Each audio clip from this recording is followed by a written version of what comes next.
Mayweather says Terence Crawford wants Canelo for a cash-out fight, and Jaron Boots Ennis is ready. What's good, everybody? It's your boy, Cardinal Red Sports. Let's talk about it. All right, y'all. So Jeff Mayweather recently gave an interview. He spoke about the potential matchup between Terence Bud Crawford and Canelo Alvarez, and he also gave his insight into why Terence Crawford isn't fighting Jaron Boots Ennis. I just want to break all that down, give my 555 nickel for anybody listening. I mean, if anybody can do it, it'll be somebody that's, kind of like a Terence Crawford. But I think that if he goes up, has no fight of even no attempts of even trying to fight anyone that's bigger or close to that weight, I just don't see him winning. It's not about his talent. I think it's just about his size. So I don't think that he should take that fight. I understand it. It's time to cash out. But just doing it just for that purpose rather than doing it for his legacy or anything else. If he was doing it for his legacy, he would do it a different way. He can't say that Boots is, I ain't gonna say not ready. Definitely don't think that he's not in the department of not being ready. I just think that, his name doesn't have the value. All right, y'all. So Terence Crawford, Canelo, Jaron Boots Ennis, Jeff Mayweather. What's really going on? And I'm back on my feet, baby. So Jeff Mayweather gave this interview, and they asked him about Terence Crawford moving up in weight to fight Canelo Alvarez, and he had very interesting things to say about Terence Crawford and that potential fight. And basically what Jeff had to say was Terence Crawford is really only doing that for a cash-out fight. He's not doing it to make his legacy look any better. He's not doing it because he wants to show the young guys how to challenge themselves or, how to step up in weight and try to dare to be great. No, Jeff Mayweather doesn't believe he's doing it for any of those reasons. He believes he's doing it simply because he wants a big payout to get out of the sport. And I have to agree. I think Terence Crawford's chasing the dollars. Listen, not saying that he doesn't deserve some big money fights in his career, or he doesn't deserve to get a big paycheck or be up against, one of the other huge names in the sport of boxing. I'm not saying he don't deserve that. Put in a lot of time and a lot of good fights in the sport. But the problem I have with that is Terence Crawford's not looking at it realistically. He's not looking at it from the standpoint of, moving up in weight is very dangerous. Moving up in weight is something you're supposed to do gradually. Moving up in weight is really not, I think, in his cards because he hasn't fought anybody above him with that type of weight just yet. And stepping in there with those type of guys could really put you in harm's way, and it could really be the end of your career. Oh, yeah. But the thing that I do agree with that Mayweather said is he doesn't really care, I don't think. He just wants the money. And it's kind of a shame, man, because you got great young fighters out there like Boots. You still got the Earl Spence rematch out there. You got the Jermell Charlo fight. You got Tim Tszyu and all these other guys. If you're really going to still stick around the sport for 2-3 more years, why not take on those guys? Because they're realistic fights. Canelo Alvarez is not a realistic fight for Terence Crawford. Canelo Alvarez is a dream fight for Terence Crawford, and yes, a cash-out fight. And it just makes Terence Crawford seem kind of desperate. Then when you flip it around and you look at a guy like Boots Ennis and you say, man, that's a great fight to make. No, Boots doesn't have the pay-per-view backing just yet, but Boots is the next guy up. You cannot deny his talent level. He's going to be a superstar if one fighter gives him that opportunity. That boy is good.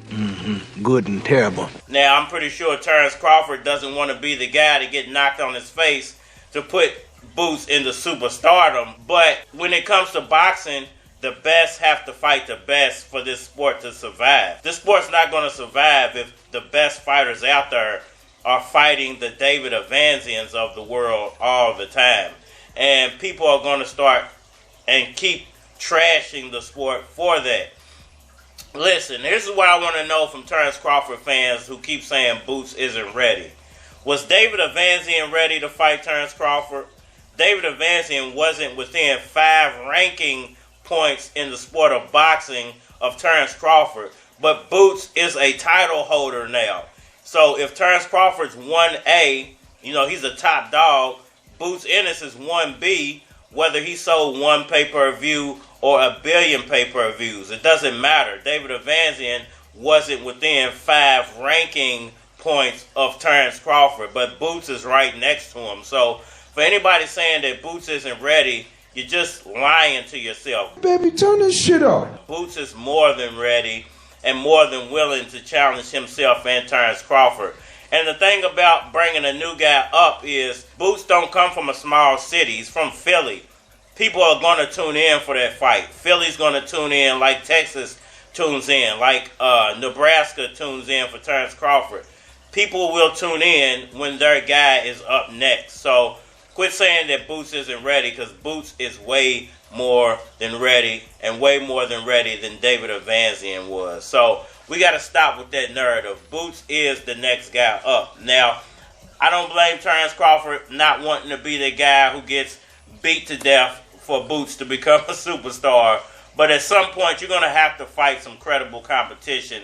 The Errol Spence fight was good, but Terence Crawford only has like 2 credible fights on his resume. You could say Jeff Horn was one and Errol Spence is the other one. And that's when it comes to 147 pounds. I'm not arguing what he did at the lower weights. He accomplished a lot down there. But in the here and now, you only got 2 credible fights. And the way your career is going to end off is going to be horrible if you don't start challenging yourself. Once you start hearing them gunshots, you ain't going to be like, oh, he hit Pop once. I mean, we got to know what his money going to. He kicked Pop. Oh, he got up. Like, I don't know how that happened either. I mean, we got to know what his money going to. That don't make sense unless they told him this is what they done and they did this and they did that after the situation. I mean, we got to know what his money going to. Unless the person that robbed him said, man, the reason why I shot him because I thought he was reaching. I mean, we got to know what his money going to. Then you can say, but when you get robbed or something like that, the last thing you thinking about, like, you don't even see people around you. You know how many times on the block and stick-up kids came out? I mean, we got to know what his money going to. I forgot who was next to me. I just start running or something, or they get you. You don't think about, oh, man, I saw you fall down first. You come in survival mode. I mean, we got to know what his money going to. Everybody got to the ground, I think. Once them bullets start flying, you don't really know. It's just hard for you to stay calm. I mean, we got to know what his money going to. They thought they would just want to go rob Pop. And I think Pop started reaching. Somebody said gun. Zayd said the same thing. He was there. He was in the elevator. Y'all let me know what y'all think about all that down in the comment section below. Hit the like button for me. Share. Subscribe. Holler at me on all social media platforms. Facebook, Instagram, YouTube, Twitter, but you're more than likely to get a response on the tube. Holler at me over there. If you want to collab or feature a product or your channel on my channel, feel free to hit my Gmail, because it is aflockofcars@gmail.com. And we are mine here. If you're from the field, you know I'm fucking with you. If you're from Kentucky, you know I'm fucking with you. You ain't never heard of me, you wanna get familiar. Well, my nigga, let me paint a picture. 12 motherfuckers splitting 3 bedrooms. Dang, my nigga, let me get some leg room. Every single night we watch the 10 o'clock news. Young black man murdered over tennis shoes. Every year we move to a brand new hood. Had to fight a nigga just to make it understood. Bitch, I learned to fight from Wayne and your knuckle. First thing they taught me, nigga, swing if you touch it. Moved out of town when I turned 19. Seen $400 pounds of light green. Moved back home before I turned 20. I guess you could say that was the birth of Lucas Keys. It was time to let these niggas know my name. Young Real introduced me to the game. He was reppin' too big back in the day. When they had Daddy Yo and Hurricane, they was getting beats from Willie Will and Lil J. Can't forget Young Sirs, they did they thing. that motivated me to do the same, and I did it. Spit it so clean, they thought I came from a dentist. This is for my niggas with a chain gang sentence. When you make it home, I got some change and some bitches. No hook, but they still play it in the club. 7 grams of the loud, paid about a dub. Cause I know the plug and I know the outlet. Feel snapback I got ain't came out yet. Nigga, please listen to the game that I'm slinging. Tax time come around, I claim like I'm thinking. Ain't nothing worse than $1 million bitch that'll fuck for a purse. I need a nurse, I think I'm getting sicker. My nigga Dose came through with 2 bottles of liquor. This is for my nigga Moski and all the other real OG. Do a line, pop a pill, roll some weed. Take a seat and listen to the book of keys.